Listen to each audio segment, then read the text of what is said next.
Hello all, it's your favourite internet dream hunk ready to drone on at you about camera stuff again. The X100V is a camera that is sought after amongst many a photographer that likes to spend money on gear and pretend they're better than they actually are. I'm talking from experience, folks. But as well as that, I had a few other reasons for buying this camera. These points are worth bearing in mind because I'm going to try and eviscerate my own argument and train myself out of keeping unnecessary gear. Much like I enjoy eviscerating unnecessary humans. Wait. That was a different type of training. Forget you heard that. First off, I wanted a low light lens, and the X100V offers a full frame equivalent of 35mm at f2. Not the fastest lens, but good enough with the decently sized APS-C sensor and impressive for its size.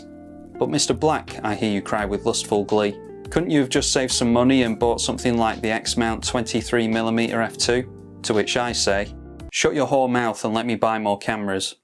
The next justification was to use this as a lightweight, I don't want to carry 9 kilos worth of gear on my back today camera. This is probably the best reason to own the X100V, as it is nice to just throw on a neck strap and have no other gear to worry about. It's kind of like regular photography, but naked. Not that I'd know what that's like. Then the last reason was for use as a B-roll camera. Yes, you heard me correctly, the highly sought after and world-renowned stills camera. I wanted to use it for B-roll. It's actually not as crazy an idea as you might think. There's no IBIS, so the footage is quite jittery, but it does do reasonably detailed 4K 30.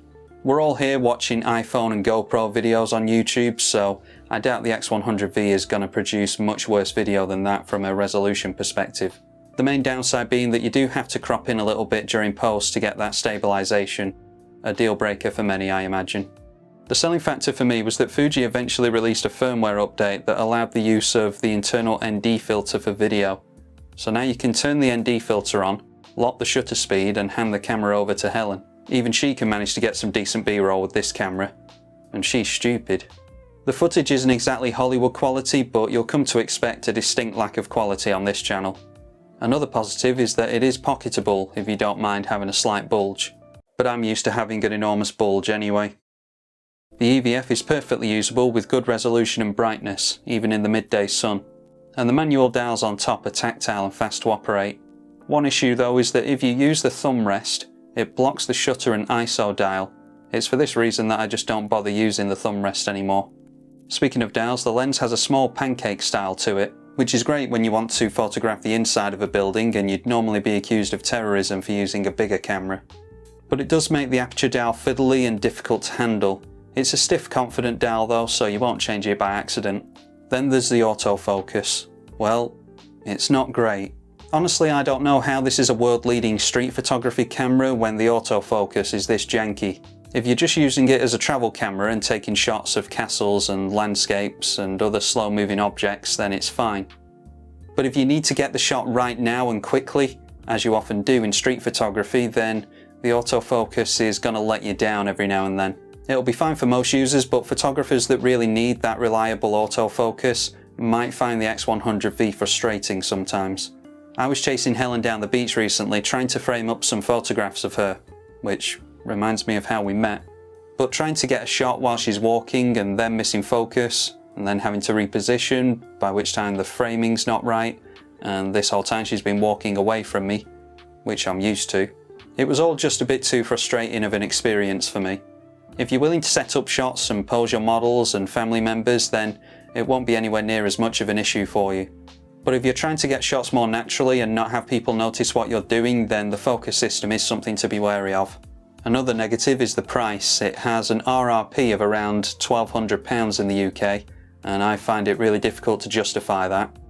If it had IBIS and did 4K 60 and actually took some decent video without some semblance of fuckery on my end, then I would actually be willing to budge on that price tag, but yeah, as it stands now, I really can't abide it. But an item is only worth what you're willing to pay for it, and even though it has some quirks, there are people that absolutely adore this camera, and I can see why. It is beautiful and fun to use, as well as being very capable in the stills department.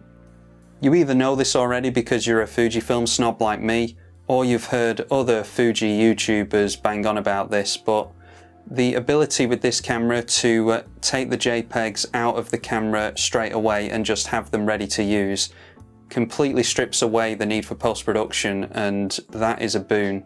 I always shoot RAW and JPEG just in case, but I love the fact that I can use the JPEG straight out of camera. It really speeds everything up once you know your different recipes and film simulations. You'll be able to change them on the fly and know that the image is now done and ready for you to use within the camera. Just like when Helen changes me into some fresh underwear, ready for me to soil again. I have very little time in my schedule because I'm so busy making YouTube videos, so I really do love the vast amounts of time saved that would be used editing photos. I mentioned it briefly before, but I love the manual dials too. It's amazing to me that more camera manufacturers don't produce cameras with these dials. And this could be reason enough for you to buy the X100V alone. If you shoot manual, or at least want the option of quickly shooting manual, then it doesn't get much faster than just quickly turning a physical dial. For all its benefits, I always just end up pining for my XT4 again though. The prime lens purists will roll their eyes here, but I adore my 16-55 f2.8. There's a lot of stigma attached to zooms because, in all fairness, they did used to be shit. But this thing is really like having multiple primes in one lens. It's not as fast, but it is quicker to change focal length this way, and frankly that's just easier to shoot with. And I'm all about what's easy instead of striving for self-improvement. And I'd be telling you all a big fat lie if I didn't admit that I'm actually contemplating selling this simply because I want either a Hasselblad X-Pan or a GFX 50R. I try not to fall into the pit of gear acquisition syndrome, and I don't even care about medium format particularly. In fact, the reason I sold my full frame gear is because it was far too heavy for my liking. But the GFX shoots in 65-24 aspect ratio, pretty much making it a digital Hasselblad X-Pan. And at this point I'd probably sell my two front teeth for an X-Pan. Ultimately, when it maybe comes to selling the X100V, I have no idea what I'm doing, and this video has been a total waste of time. Sorry.